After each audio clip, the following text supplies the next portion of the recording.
l'homme s'avança dans une ruine poussée par la curiosité. Parmi les fleurs, il découvrit une charmante jeune fille endormie. Instantanément captivé par elle, il décida de la ramener chez lui.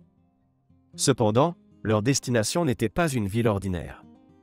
Une catastrophe nommée les larmes de la nouvelle lune avait contraint l'humanité à fuir sous terre où elle avait bâti une cité futuriste et high-tech. À peine tout le monde fêtait-il les récompenses de l'aventure que Kanata ramena discrètement la jeune fille à la maison. Étrangement, peu importe combien il l'appelait, elle ne répondait pas, semblant plongée dans un profond coma. Alors, Kanata décida d'examiner d'abord son corps. À ce moment, la voix d'une femme retentit soudain depuis l'extérieur. C'était son amie Ellie, accompagnée de son magus. Ellie désapprouvait l'obsession de Kanata pour les vieux objets. Elle voulait qu'il obtienne un magus synthétique. Ainsi, il pourrait rejoindre l'alliance des aventuriers comme eux et piloter le dernier mech. Toutefois, Kanata refusa, se jugeant lui-même comme le plus faible. Ellie l'avait invité à plusieurs reprises parce qu'elle l'aimait. Soudain, Ellie ouvrit la chambre de Kanata et cria. En voyant cela, Kanata expliqua rapidement que la fille était celle qu'il avait trouvée dans les ruines. Il l'avait ramenée car il n'avait jamais vu ce modèle auparavant et il n'avait rien fait d'inapproprié envers elle. Furieuse, Ellie se détourna et partit, bien qu'elle fût en réalité le cœur brisé. Puis, Kanata demanda à la jeune fille de prendre d'abord une douche. La fille était en effet un androïde Magus, doté de la capacité de pensée indépendante et d'une apparence humaine-like. Cependant, la jeune fille devant eux avait perdu ses souvenirs passés. Après avoir compris la situation, Maria demanda au magus derrière elle de réaliser un examen détaillé de la fille. Cependant, le scan système montra que tout était normal. À ce moment-là, la fille demanda ce qu'était un magus. Alors, Maria lui expliqua patiemment que, dans ce monde, pour piloter un mech, il fallait avoir son propre magus, et que les pilotes de mech qui coopèrent avec un magus sont appelés. Puis Maria trouva que les vêtements de la fille ne semblaient pas appropriés et lui donna un ensemble identique à celui de son assistante. Cependant, la fille reprit le manteau que Kanata lui avait donné et le remit sur elle. Mais juste à ce moment, Kanata reçut une alerte de sécurité. La cité était envahie par des monstres appelés Enders. Le nombre d'ennemis était trop grand, si bien que la puissance de feu ordinaire ne pouvait pas résister. En entendant cela, Kanata se précipita immédiatement pour porter secours et la fille le suivit. Pendant ce temps, les Enders avaient déjà percé la base. Pour les empêcher d'entrer dans la zone résidentielle, la dirigeante de la cité, Mahem, mena son équipe dans une résistance désespérée. Cependant, les Enders continuaient à déferler dans la base. Voyant la situation s'aggraver, l'Alliance des aventuriers accourut immédiatement en soutien.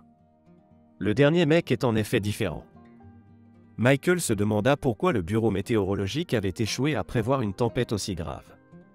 Son magus lui dit que quelqu'un devait avoir attiré les Enders de loin.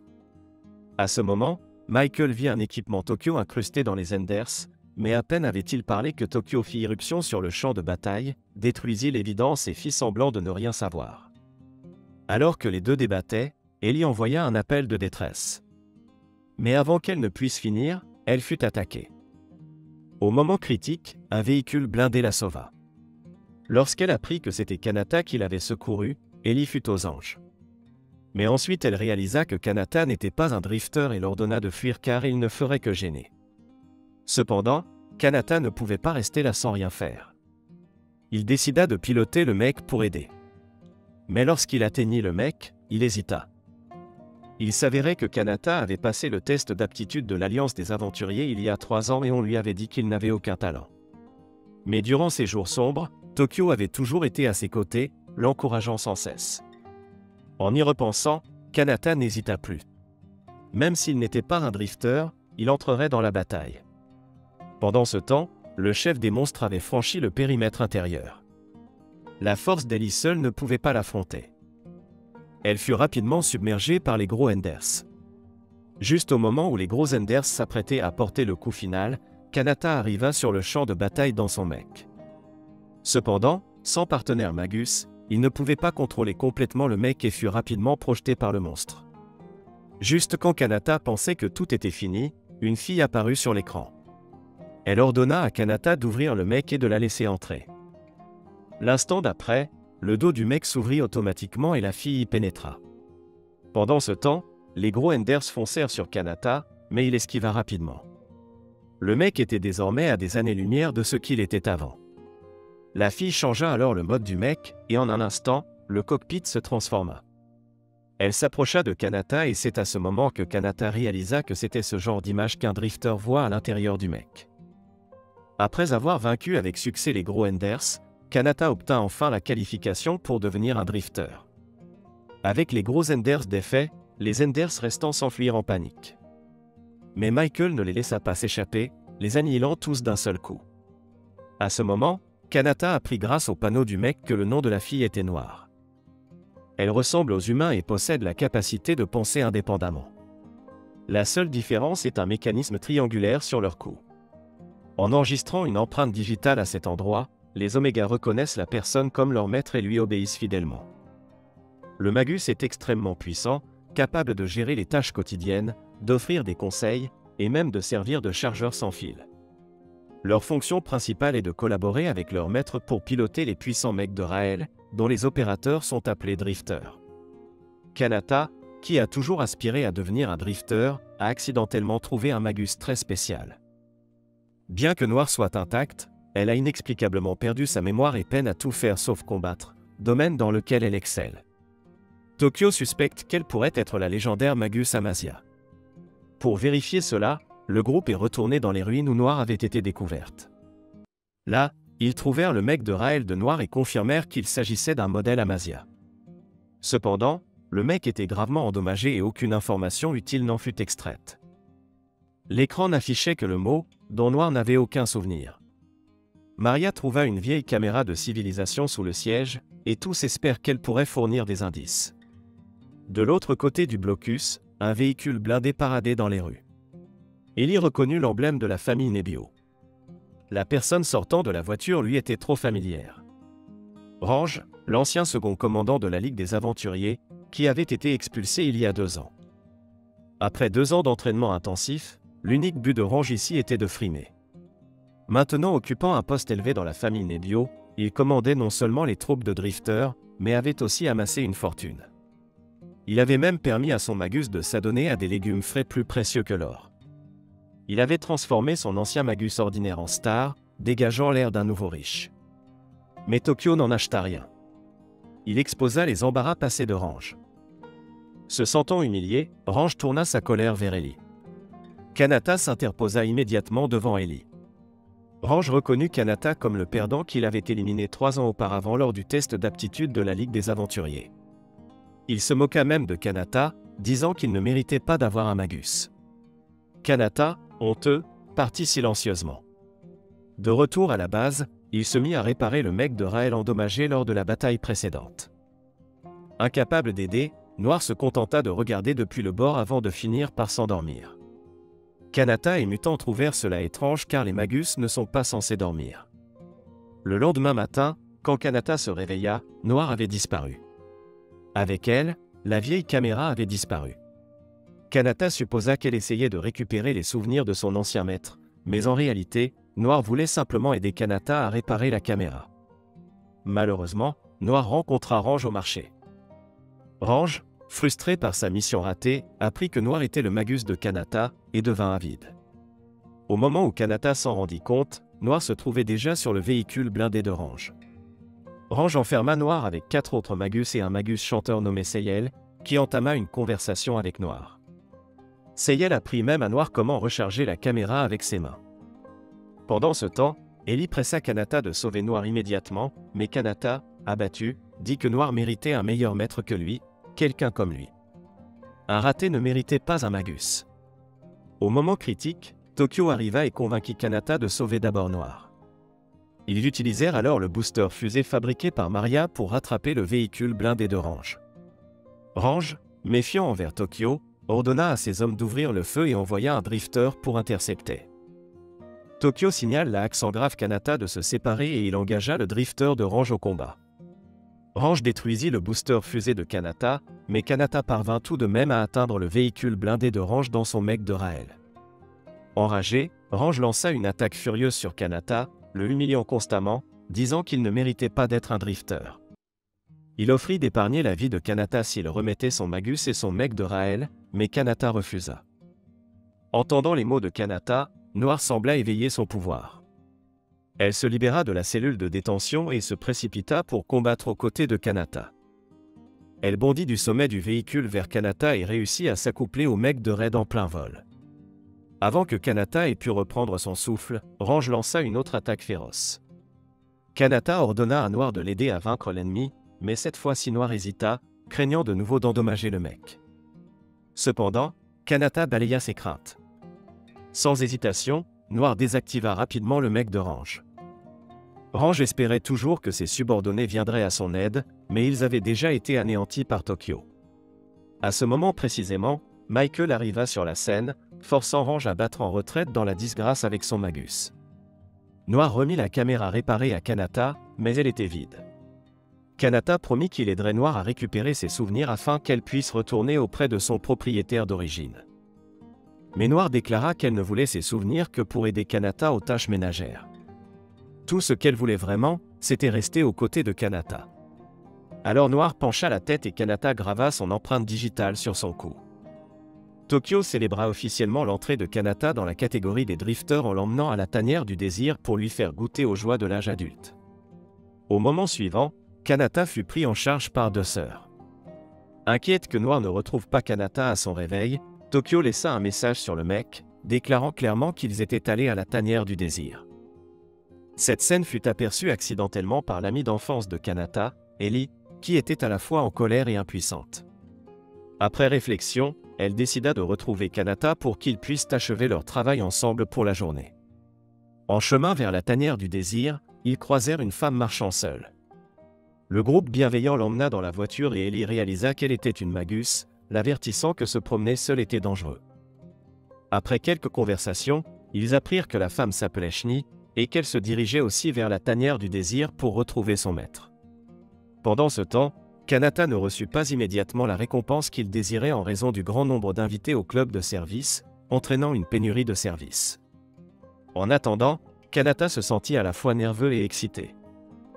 En observant les autres invités, ceux-ci semblaient calmes et expérimentés, mais il s'avéra qu'ils étaient aussi des débutants.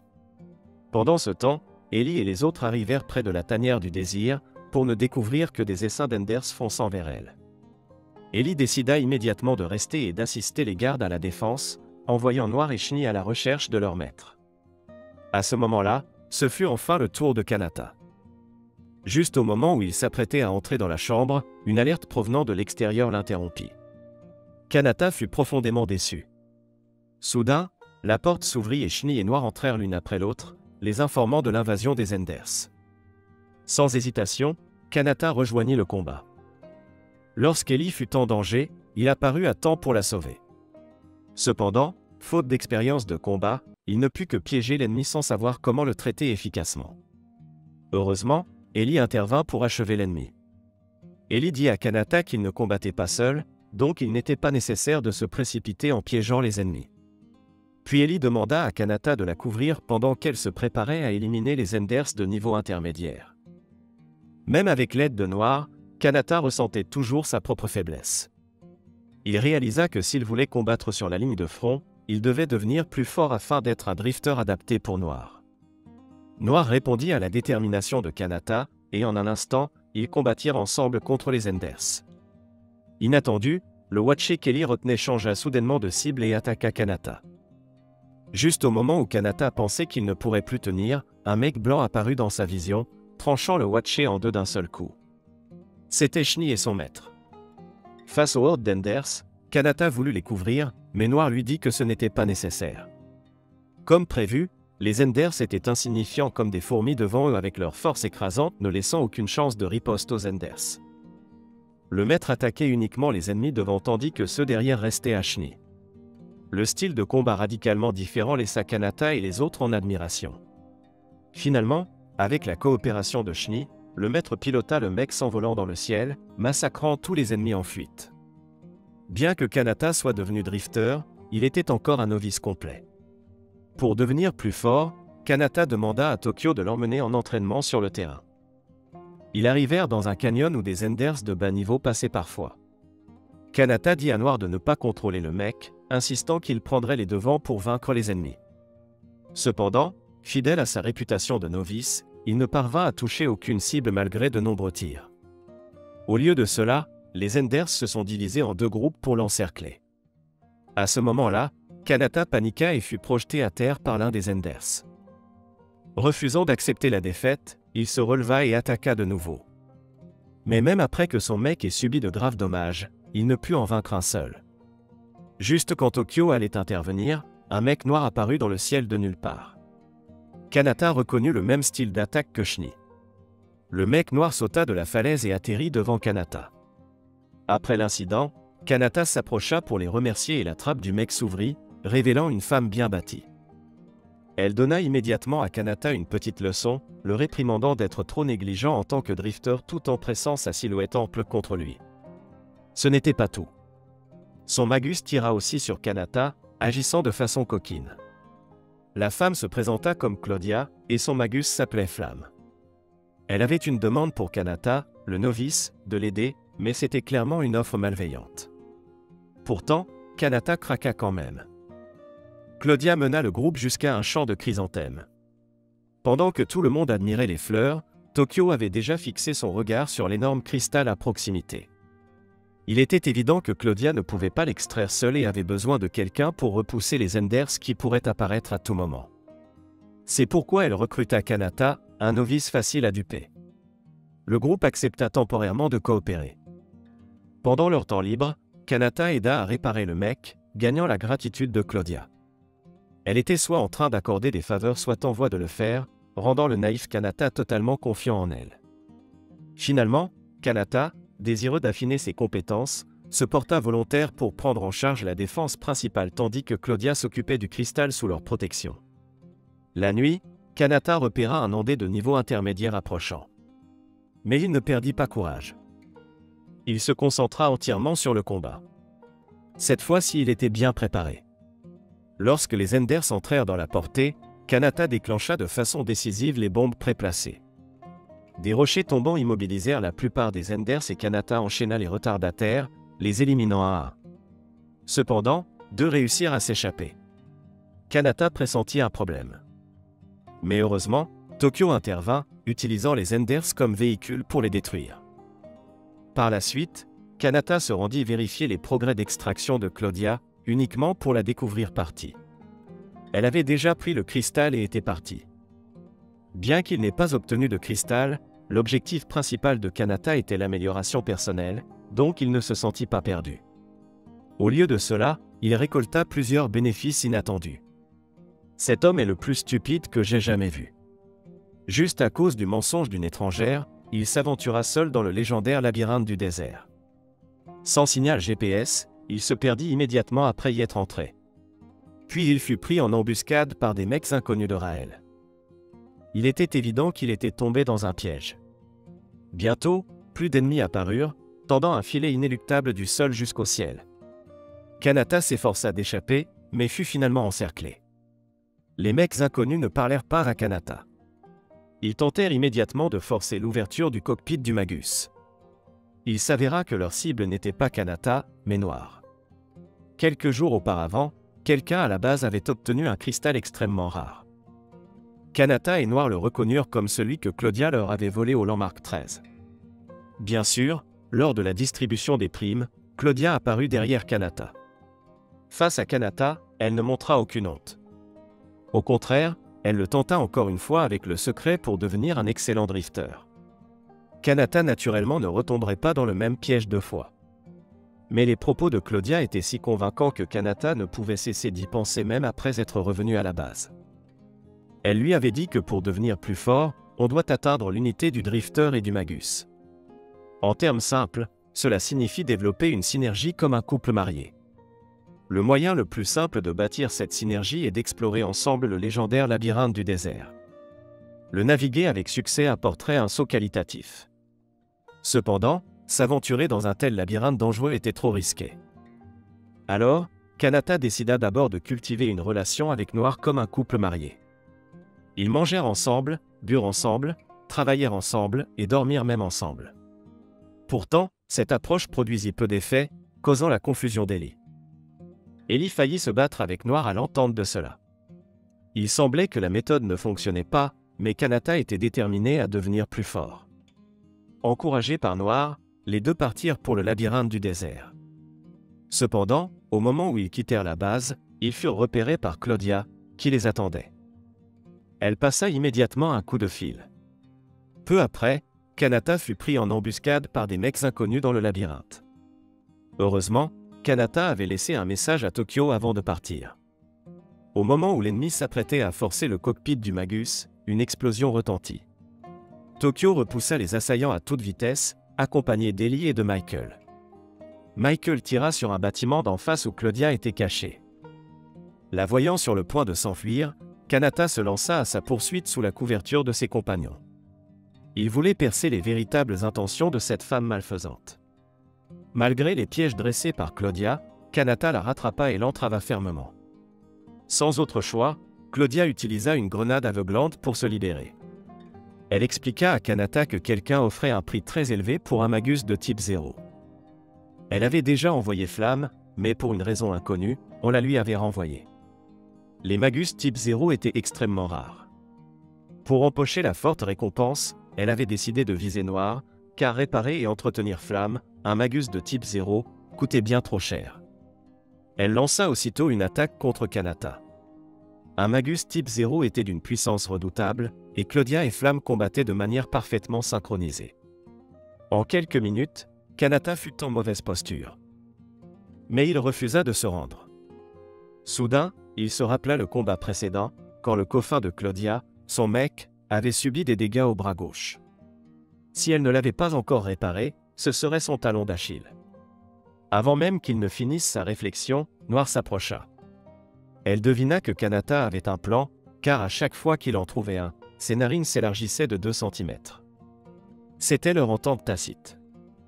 Kanata transmit à Noir son idée de viser le bras gauche du mec ennemi. Noir verrouilla immédiatement la cible pendant que Kanata manœuvrait le coffin pour esquiver. En une frappe, ils transpercèrent le bras gauche du mec de Claudia. Kanata et Noir sortirent vainqueurs. Mais au lieu de l'enfoncer, Kanata lui parla d'une excellente mécanicienne capable de réparer Flamme à très bas prix, pour que Claudia n'ait plus à se fourvoyer pour de l'argent. Pendant ce temps, Tokyo et les autres repoussaient les mecs ennemis. Mais ils ignoraient toujours qui étaient ces gens. L'homme lança un pari, celui qui survivrait en dernier dans l'arène de mecs remporterait le trésor en sa possession. En l'entendant, tout le monde misa. Et même Noir vendit sa précieuse caméra pour participer au combat.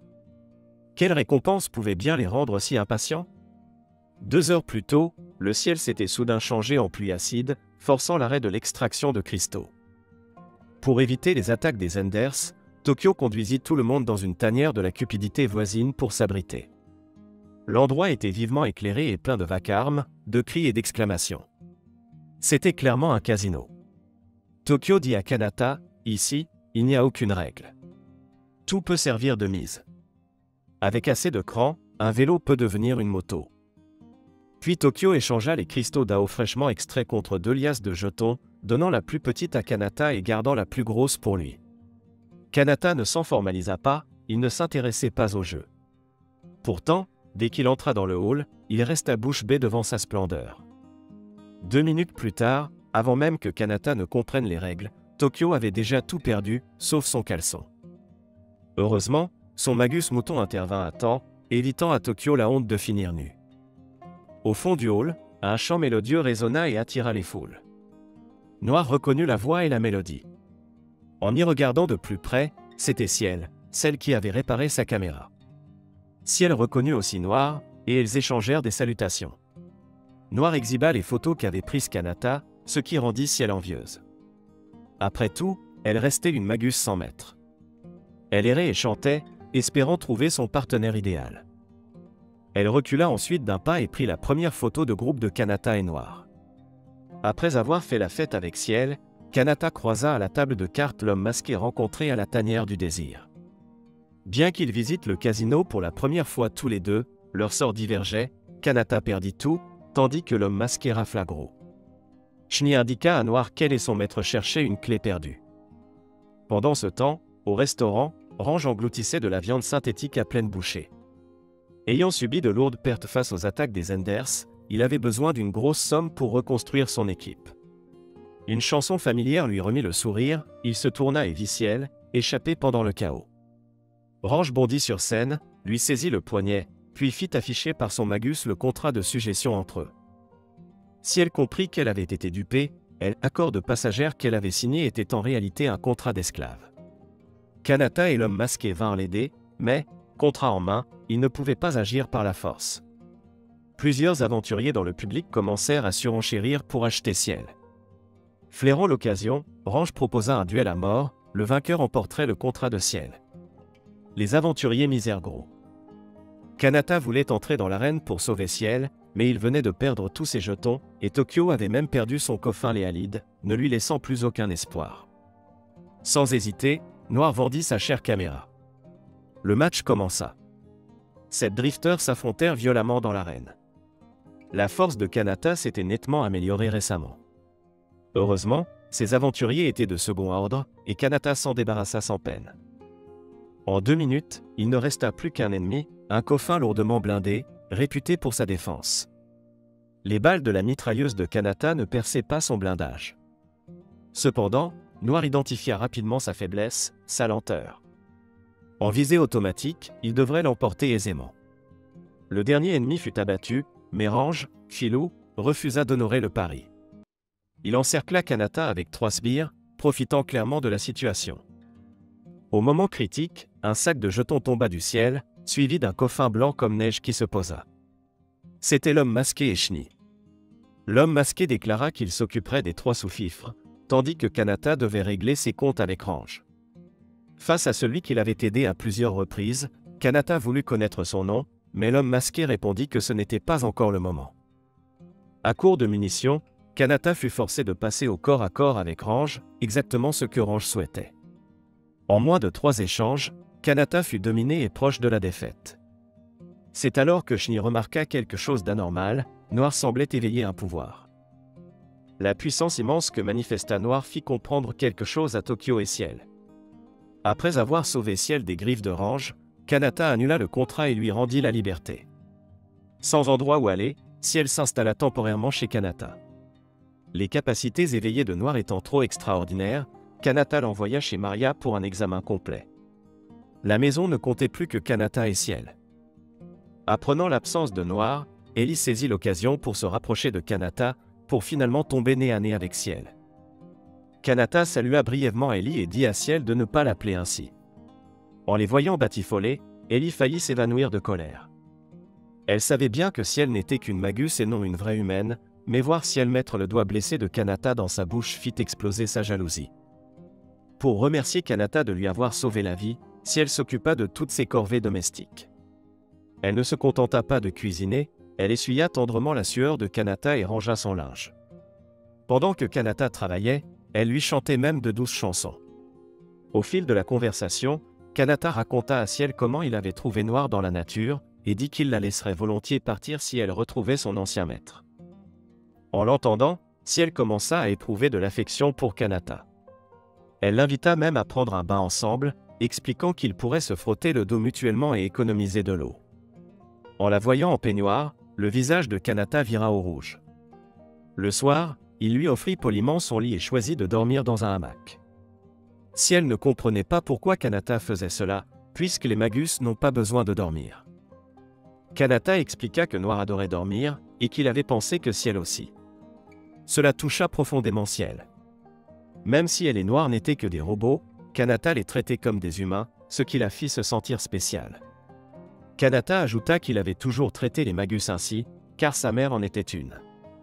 Son père avait aussi été drifter, particulièrement passionné par l'exploration du monde avant les larmes de la nouvelle lune. Kanata grandit sans sa mère, si bien que le magus de son père avait toujours tenu ce rôle. Sous ses soins méticuleux, Kanata grandit heureux. Hélas, cela ne dura pas, lors d'une bataille contre le chef des Enders, il perdit ses 2 parents. Pourtant, Kanata ne se laissa pas abattre. Il se fixa pour objectif de trouver la cité légendaire d'histoire afin d'accomplir le rêve de son père. Kanata se confia à Ciel de tout son cœur, sans savoir que, cette nuit-là, Ciel grimpa au sommet de la base et envoya un rapport à l'organisation. Le lendemain, Ciel s'affairait comme d'habitude. Mais Kanata remarqua quelque chose d'étrange, elle ne chantait pas et avait perdu son entrain. Il pensa que ces mots l'avaient peut-être blessé sans le vouloir, il emprunta alors le véhicule blindé de Tokyo et emmena Ciel directement hors de la base.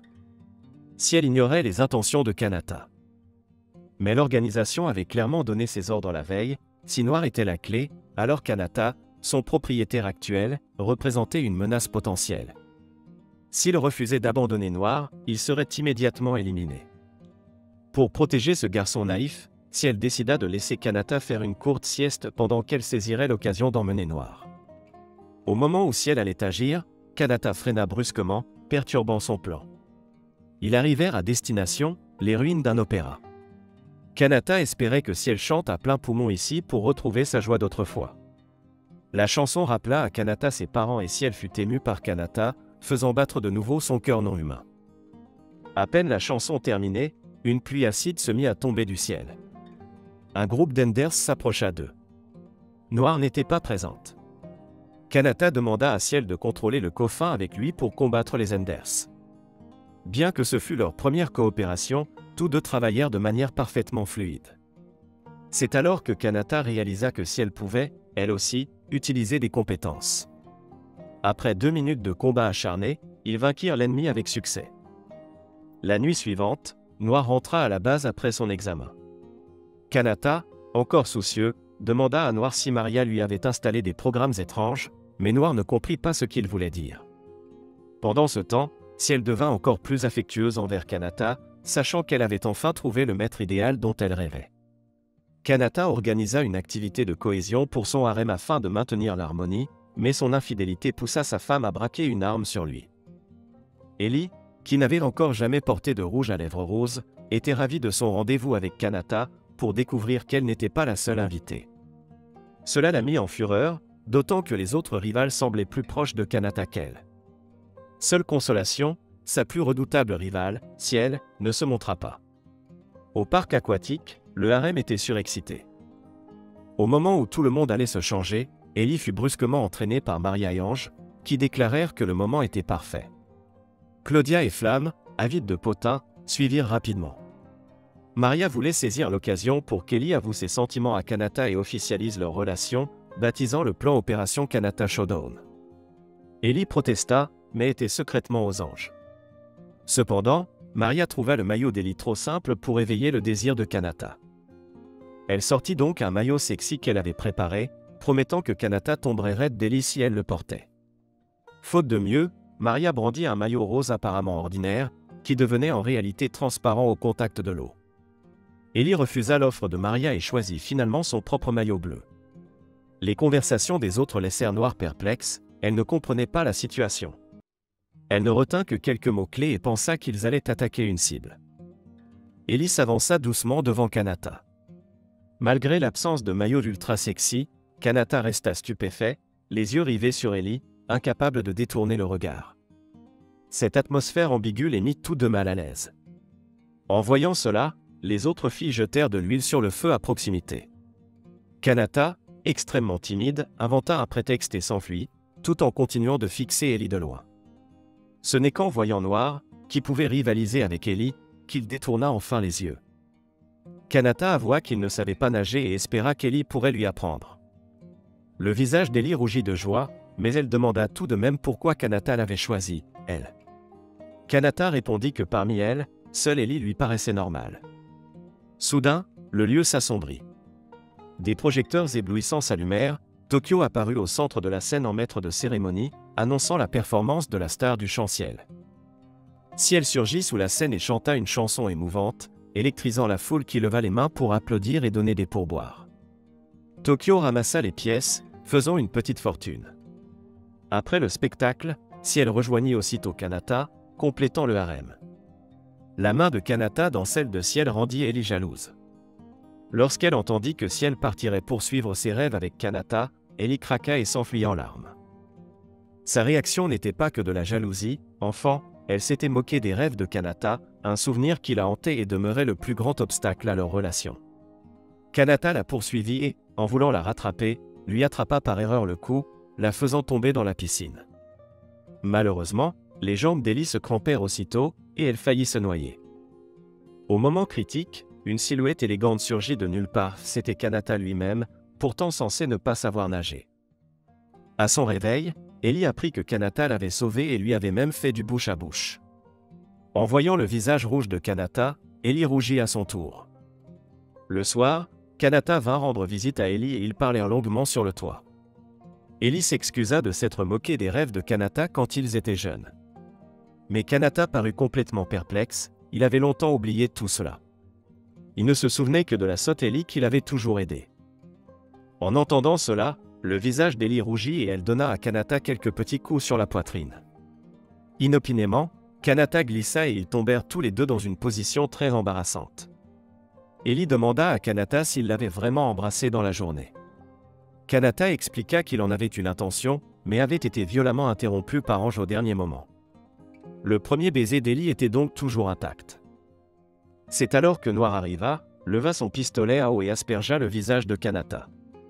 Elle avait mal interprété l'attaque du groupe dans les vestiaires comme visant Kanata, et était venue le protéger. Ceci est une banane protégée par du verre par balle, avec un personnel de sécurité qui la surveille 24h/24. Après la grande catastrophe, un tel fruit frais est extrêmement rare. Et cette banane unique peut même se vendre 890 000. Pendant ce temps, derrière Kanata, qui achetait des pièces, se tenait un homme puissant. Un seul regard suffit à Kanata pour se sentir petit en sa présence. Après avoir récupéré ses achats, l'homme partit en silence. Kanata demanda alors au commerçant qui il était.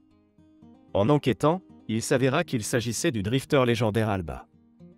La rumeur disait qu'il avait à lui seul provoqué un événement d'extinction infernale, qu'il marchait sans protection sous la pluie acide et qu'il pouvait même forger des compétences de magus.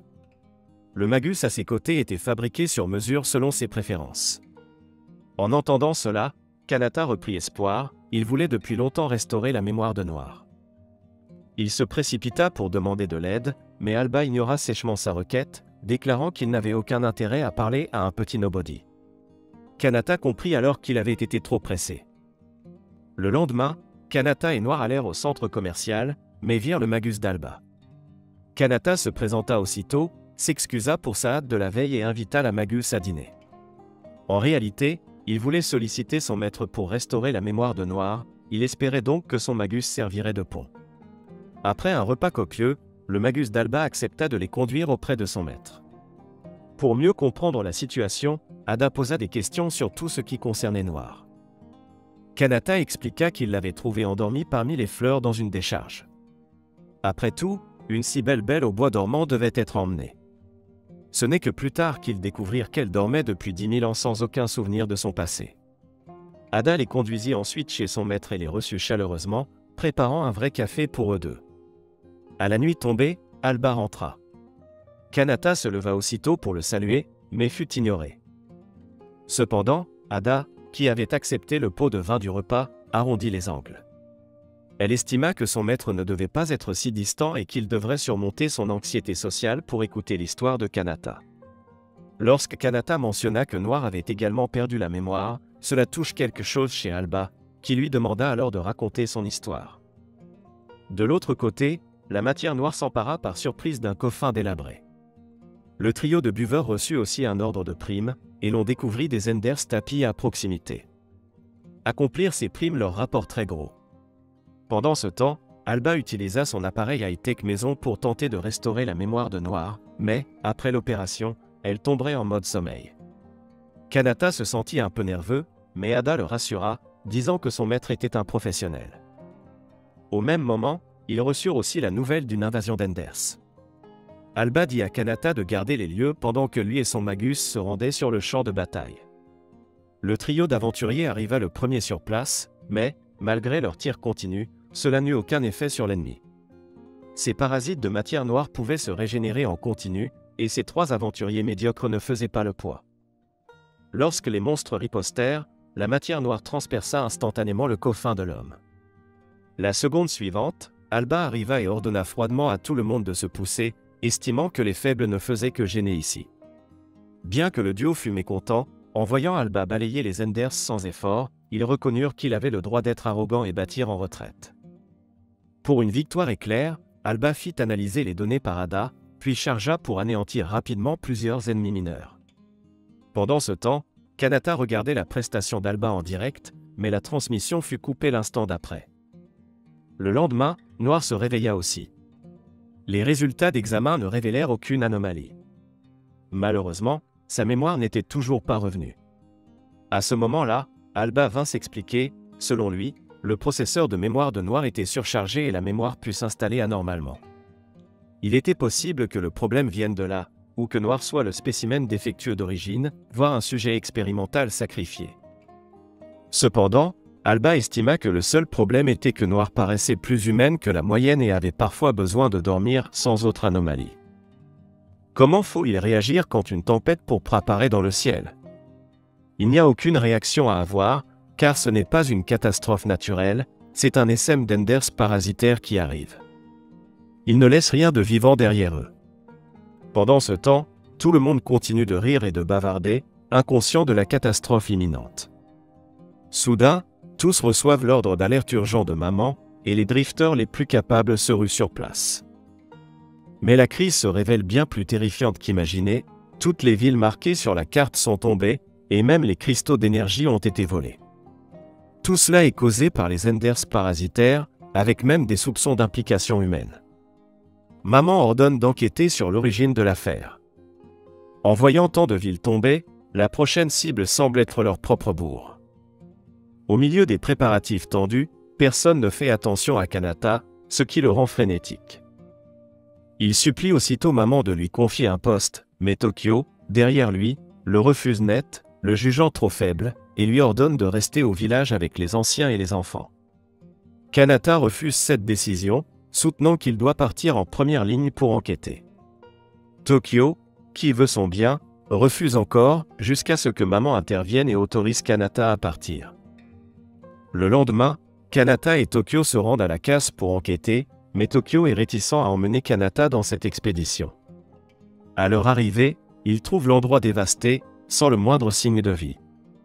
Kanata n'accepte pas cette réalité et s'enfonce pour voir si quelqu'un ne se cacherait pas. Tokyo la grippe, jugeant dangereux d'avancer sans connaître la situation. Frustré, Kanata repousse Tokyo et part explorer seul. Les deux se séparent. Soudain, des Enders jaillissent du sol. Après les avoir abattus, Tokyo réalise que L&D est en fait un coffin délabré, animé par des parasites à l'intérieur qui lui donnent la capacité de se mouvoir. Pendant ce temps, Kanata est déjà allé plus loin. Noir lui demande s'il n'aime pas être avec Tokyo, mais Kanata explique qu'il respecte Tokyo, seulement, Tokyo le traite toujours comme un enfant.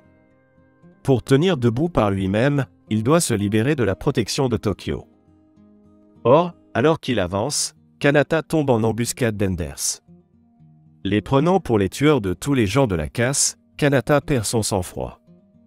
Mais ces attaques ne font aucun dégât et le coffin en arrache la jambe du coffin de Kanata, l'encerclant de tous côtés. Au moment critique, la mauvaise femme Claudia arrive. Elle sait qu'un point faible frappé égale fatal. Voyant Tokyo grièvement blessé, Flamme utilise ses compétences de soins pour le sauver. Tokyo survit, mais ses blessures restent sérieuses. Le boss de l'état idéal s'est aussi manifesté. C'est parce que Kanata a tenté de trouver la destination de Paradis Histoire. Tous ceux liés à Histoire Paradis furent exécutés sans exception. Même sa sage compagne, Noire, s'avère être une ancienne figure importante de Paradis. On dépêcha donc des hommes masqués pour assassiner Kanata. Mais l'agent n'était autre que Ciel, déjà proche de Kanata. Bien que Ciel soit une magus, elle développa pour Kanata des sentiments inexplicables. Elle le mit en garde fermement de ne pas se battre contre les Enders, mais Kanata n'est pas du genre à fuir. Même Tokyo, blessé pour lui, place en lui ses espoirs, il n'abandonnera jamais le combat. En entendant cela, Ciel ne put plus rester passive. Elle alla jusqu'à trahir l'ordre suprême pour s'enfuir avec Kanata, pensant que sa tendresse le ferait partir avec elle. Mais, l'ayant échoué à le convaincre, elle lui fit comprendre que les humains et les magus ne pensent pas pareil. Le porteur actuel de la clé allait désormais être éliminé immédiatement. Pendant ce temps, la tempête pourpre révélait deux tours massives déversant sans cesse des Enders. À cet instant, les drifters défendant leur foyer se rassemblent, prêts pour une chasse frénétique. Un aventurier furet rôde en bordure, jouant les spectateurs, s'érange, qui espère laisser les autres s'entretuer avant de récolter la gloire. Mais les Enders ne lui laissent pas ce plaisir, surgissant dans son dos, ils le forcent à entrer sur le champ de bataille. Personne ne s'attendait à ce que ce lâche soit le premier à charger, mais cela enflamme la combativité de tous. Face au trop grand nombre de monstres, Ellie se détache du groupe pour combattre seul. À sa surprise, ils se multiplient, et même des boss convergent sur elle. Au moment critique, Kanata arrive. Sa gestuelle fluide et tranchante fait comprendre à Ellie que Kanata n'est plus le bleu d'autrefois. À deux, ils nettoient la zone, puis foncent vers le cœur de la tour. Il s'avère que si elle n'avait pas cherché à tuer Kanata, c'était l'ordre de son supérieur, l'homme masqué, qui voulait éprouver le potentiel de Kanata. Cela contredisait même la consigne du chef suprême du peuple du paradis. Déjà, Kanata atteint les premières lignes, remplaçant une équipe d'aventuriers épuisés. Pour permettre à tous d'atteindre le sommet, Claudia ordonne à Flamme d'utiliser sa technique la plus puissante afin de leur ouvrir la voie. Et tous poussent en avant. Entre-temps, Tokyo se réveille, un spectacle pareil ne saurait se faire sans lui. Ses coéquipiers couvrent Kanata, qui atteint le sommet de la tour géante. S'il détruit le cœur de la tempête pourpre, la bataille est terminée. L'instant d'après, des Enders lui barrent la route. Trop nombreux, ils écrasent la défense de Kanata, son coffin subit des dégâts continus. Même Noir commence à vaciller. Quand Kanata touche le fond, Tokyo arrive propulsé par une fusée, rallumant la flamme dans le cœur de Kanata. Ensemble, les frères balayent tous les Enders. Puis ils gravissent jusqu'au cœur et portent le coup final simultanément. Le boss passe en phase 2, l'ultime bataille commence. Plus le temps passe, plus sa défense se renforce. Tokyo demande à Mouton s'il peut encore lancer son ultime. Mais il a déjà vidé ses réserves pour maintenir ses blessures précédentes. Kanata prend donc le rôle de couverture, tandis que Michael et Tokyo tentent de détruire le nouveau cœur. Ils n'y parviennent pas. Ni la force physique, ni les blessures de l'équipe n'ont eu le temps de récupérer, l'écart de puissance est trop grand. Kanata est leur seul espoir. Il s'avance et frappe le cœur d'un seul coup, mais sans effet, il endommage même le bras gauche de son coffin. Au moment où le cœur s'apprête à émettre un canon d'énergie, Kanata crie, désespéré. Noir observe la scène et sombre dans un profond auto-reproche, elle pense que c'est sa faiblesse qui a mis Kanata dans une telle situation. Elle se rappelle alors des 3 lois des Magus que Maria lui avait énoncées, la loi de loyauté réciproque, la loi d'accompagnement des proches, et la loi de croissance mutuelle. La condition la plus importante pour les réaliser est d'établir un lien plus profond entre les deux.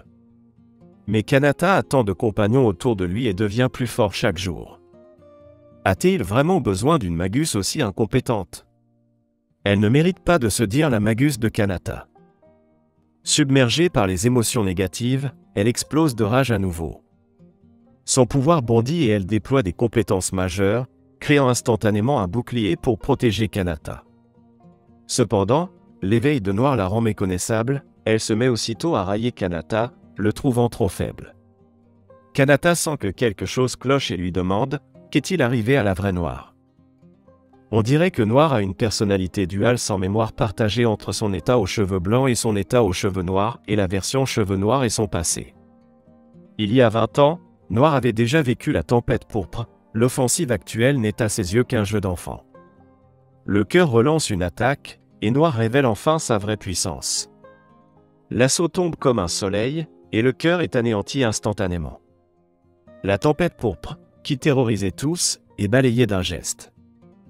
Pourtant, cette Noire aux cheveux noirs, qui se nomme Mystère, prononce des paroles étranges, les humains et les coffins ont trop décliné au fil des ans. Elle appelle même la Noire aux cheveux blancs une Magus en mode sécurisé. Mystère dit avoir été forcé d'être invoqué par la Noire blanche et ignore où est passée la personnalité de cette dernière. Après la bataille, Range se faufile dans les ruines pour déterrer des cristaux.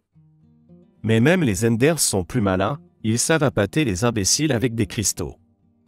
La ville retrouve facilement son calme. De son côté, Ciel retrouve l'homme masqué. L'apparition de Mystère a encore compliqué la situation. Il faut déterminer si la clé qu'il cherche est Mystère ou Noir. Mais qu'est-ce que cette clé, au juste? Et que cache Paradis Histoire? Tout cela sera révélé la saison prochaine. Merci d'avoir regardé toute la série. Likez, partagez et abonnez-vous pour plus de récaps d'animes.